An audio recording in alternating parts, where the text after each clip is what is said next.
ആദ്യം തന്നെ എല്ലാവർക്കും ഗുഡ് ഈവനിങ് പറയുകയാണ് കേട്ടോ. 5 മണിയാവുന്നു.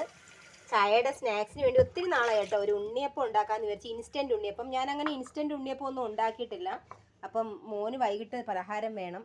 അപ്പം 1-2 സാധനങ്ങളൊക്കെ കൊടുത്ത് ചുമ്മാടാ മമ്മി വീഡിയോ ചെയ്യണം. അങ്ങനെ അപ്പം നമുക്കിതിനെ ഒന്ന് കഴുകി കുറേ നാളായി ഒന്ന് കഴുകി കമത്തി വെച്ചു. അപ്പം ഞാൻ വിചാരിക്കുന്ന ഇൻസ്റ്റൻ്റായിട്ട് ഒന്ന് ഉണ്ണിയപ്പം ഉണ്ടാക്കി നോക്കാമെന്ന്. അരിപ്പൊടി ഉണ്ട്, അതുകൊണ്ട് ഒരു പഴമുണ്ട്, രണ്ട് ശർക്കര. അതായത് ഒരു പഴമെന്ന് വെച്ചാൽ നമ്മൾ കുറച്ച് വൈകിട്ടത്തെ സ്നാക്സിന് വേണ്ടിയുള്ളൊരു ഉണ്ണിയപ്പമാണ് ഞാൻ ഉദ്ദേശിക്കുന്നത്. എന്താണ് ഐസ്ക്രീം ഉണ്ടാക്കാൻ? അതൊക്കെ പിന്നെ അവനയ്യോ ഇതെല്ലാം തട്ടിയിടുവൻ. അതാണ്ട് നമുക്ക് വേണ്ട ഇൻഗ്രീഡിയൻസ് ചെറിയ പാത്രമാണ് കേട്ടോ, തീരെ ചെറുത് ഇച്ചിരി ഉണ്ടാകുന്നുണ്ട്. കരിഞ്ചീരകം ഉണ്ടായിരുന്നു, അതിട്ടു. അതുകൊണ്ട് 2 ഏലക്ക എടുത്തു കേട്ടോ, ചെറിയ ഏലക്കയാണ്, അതാണ് 2 എണ്ണം. പിന്നെ നമുക്ക് ഇച്ചിരി ശർക്കര ഇട്ട് കൊടുക്കാം. ഇവിടെ ഗൂഡെന്ന് പറയും കേട്ടോ, ഗൂഡ്. പിന്നെ കുറച്ച് അരിപ്പൊടി കേട്ടോ. എനിക്കങ്ങനെ ഒരു മനസ്സിൽ തോന്നുന്നൊരു കണക്കാണ് കേട്ടോ, അല്ലാതെ ഒരു കൃത്യമായ കണക്കൊന്നുമില്ല. ഞാൻ പെട്ടെന്ന് ഇപ്പോൾ വൈകിട്ട് ഉണ്ടാക്കാനായിട്ട് തട്ടിക്കൂട്ടുന്ന അമ്മയും ഹൗസ് വൈഫുമാരില്ലേ, അവരുടെ ഒരു രീതിയാണ്. ഈ പൊടിയേയും ഇതിനെല്ലാം ജസ്റ്റ് കൈകൊണ്ടൊന്ന് മെൽറ്റ് ചെയ്യണേ.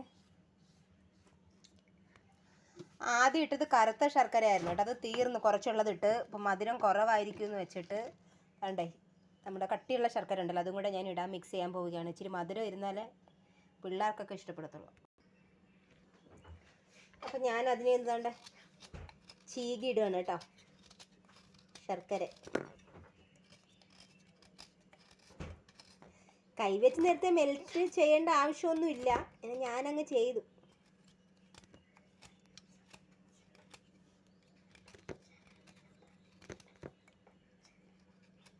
കുറച്ച് കട്ടിയുള്ളത് നട വേണം എനിക്ക് കഴിച്ചോ.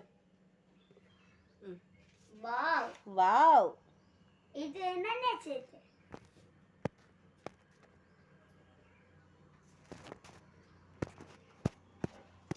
പിന്നെ ഒരു പിഞ്ചു സോഡ. അതാ ഞാൻ കണ്ടില്ല, ഇത്ര ഇട്ടിട്ടുള്ളൂ, കൂടുതലൊന്നും ചെയ്തു. കാരണം നമ്മൾ ഇൻസ്റ്റൻ്റായിട്ട് ഉണ്ടാക്കുക, തലേന്ന് ചെയ്ത് വെച്ചതല്ല. അതുകൊണ്ട് ഇൻസ്റ്റൻ്റായിട്ട് ഞാൻ കുറച്ചൊരു സോഡ ഇട്ടു കേട്ടോ. പിന്നെ അടുത്ത ടിപ്സ്, നമുക്ക് ഈ അരിപ്പൊടി എന്ന് പറയുന്നത് ഒരു ഇടിയപ്പത്തിൻ്റെ ഒരു അരിപ്പൊടിയുടെ കണക്ക് ഒത്തിരി പൗഡർ ആയതാണ്. അതുകൊണ്ട് ഞാൻ കുറേ റെസിപ്പീസിലൊക്കെ കണ്ടിട്ടുണ്ട് ഈ സൂചി, അതായത് റവ ഇടുന്നത്. അങ്ങനെ ഞാൻ എന്ത് ചെയ്യുന്നില്ല, 1 സ്പൂണുള്ള റവ ഇതിൽ ആഡ് ചെയ്തു. പിന്നെ ഒരു പഴം ഉണ്ടല്ലോ, അത് ഞാൻ അരിഞ്ഞിട്ട് കൊടുക്കുകയാണ് കേട്ടോ. പഴം അരിഞ്ഞിട്ട് കൊടുത്തു. ഇനി ഞാൻ മിക്സിയുടെ ജാർ എടുത്തു കേട്ടോ. ഇതെല്ലാം ഇങ്ങോട്ട് ഇടുകയാണ്. നമുക്കിതിനെ ജസ്റ്റ് ഒന്ന് കറക്കി എടുക്കണം, എന്നാലേ ഇത് കൂട്ട് ശരിയാവും. തിളപ്പിച്ചാറിയ വെള്ളമാണ് ഞാൻ ഒഴിക്കുന്നത്. പിന്നെ കുറച്ച് ഉപ്പ് പേരിന് വേണ്ടി, ഒത്തിരിയല്ല, ഒരു തുള്ളി, ഒരു പിഞ്ചുപ്പ് ഇട്ട്, പിന്നെ ആവശ്യത്തിന് വെള്ളം, തിളപ്പിച്ചാറിയ ചൂടുവെള്ളമാണ് ഞാൻ ഒഴിച്ചു കൊടുക്കുന്നത്. ഇത്രയും മതിയായിരിക്കും. നമുക്കിതിനെ ഒന്ന് അരച്ചിട്ട് വരാം. ഒത്തിരി അരയ്ക്കണ്ട കേട്ടോ. ഞാൻ അരച്ച് ജസ്റ്റ് ഒന്ന് ഞാൻ സ്പൂൺ വെച്ച് ഒന്നുകൂടെ കലക്കിയിട്ടാണ് അരച്ചത്. അതായത് ഇത് അരഞ്ഞു പോയി കഴിഞ്ഞാൽ നമ്മുടെ ഏലക്കയും പിന്നെ ഈ കരിഞ്ചീരകമെല്ലാം അരഞ്ഞു പോവും. ഇത്രയും മാത്രം മതി.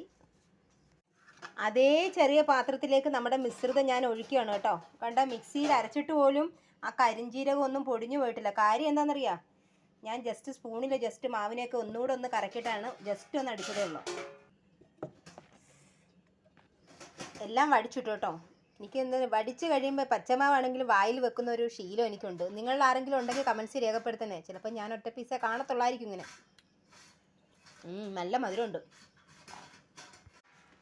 വേവുവോളം കാക്കാമെങ്കിൽ 6 കാക്കാൻ എന്നൊരു ചൊല്ലു പറയത്തില്ലേ. എത്രയായാലും നമ്മൾ കുറഞ്ഞൊരു 20 മിനിറ്റെങ്കിലും ഇതിനെ ഒന്ന് റെസ്റ്റ് ചെയ്യാൻ വെക്കണം. ഓക്കെ, ആ സമയങ്ങളിൽ നമുക്ക് നമ്മുടെ പാത്രങ്ങളുടെ അടപ്പെല്ലാം ഒന്ന് അടച്ചു കൊടുത്ത് മിക്സി ഞാൻ നേരത്തെ കൊണ്ടിട്ട് മിക്സിയുടെ അടപ്പും കൂടെ ഒന്ന് വെള്ളം കുതിർത്തിട്ടിട്ട് ഇച്ചിരി കഴിഞ്ഞ് കഴുകാം. ഇതൊക്കെ ചെയ്ത് വെക്കാം. ഇതാ ഒരുത്ത സ്പൂണും കൊണ്ട് ഇവിടെ ഇരിപ്പുണ്ട് കേട്ടോ. എൻ്റെ ഹെൽപ്പറാണ്, എൻ്റെ സഹായിയാണ്. ഒരു ടാറ്റ പറ. അങ്ങനെ ഉണ്ണിയപ്പച്ചട്ടി വെച്ച് കൊടുത്തു കേട്ടോ. കുറച്ച് എണ്ണയും ഒഴിച്ചു കൊടുത്തു. എൻ്റെ ദൈവങ്ങളെ, ഒന്ന് ശരിയായി കിട്ടണമേ. ഒരു പിടിയും കിട്ടുന്നില്ല. ഒന്ന് ഒഴിച്ചിട്ട് വരട്ടെ കേട്ടോ. അല്ലെങ്കിൽ നിങ്ങളുടെ മുമ്പിൽ വെച്ച് തന്നെ ഒഴിക്കാം. കുറേശ്ശെ ഇട്ട് കൊടുക്കുക. എന്താണെന്നറിയാം, ഒത്തിരി വലുതാക്കണ്ട.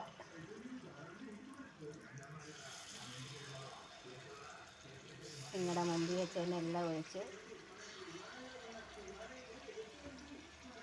എങ്ങനെയാവുമെന്ന് തിരിച്ചിടുമ്പോൾ അറിയാം. ചെറുതായിട്ടുണ്ടാക്കാം. നമ്മുടെ ഉണ്ണിയപ്പത്തിന് അധികം വാലും കാര്യങ്ങളൊന്നുമില്ല കേട്ടോ. സോഡയൊക്കെ കുറച്ചല്ലേ ഇട്ടത്. തിരിച്ചിട്ടുകൊണ്ടിരിക്കുകയാണ് കേട്ടോ. എല്ലാവർക്കും ഉണ്ടാക്കി കൊടുത്തു. ലാസ്റ്റ് ഞാൻ കഴിക്കാൻ പോവുകയാണ്. ഇതൊക്കെ നമ്മൾ ഉണ്ടാക്കി തീർന്ന ആ സമയത്തൊക്കെ അതിനകത്ത് എണ്ണയിൽ ലാസ്റ്റ് കിടക്കുന്നത് അത് കരിഞ്ഞും മുരിഞ്ഞ് അതിനകത്ത് കയറി പിടിക്കുന്നതാണ്.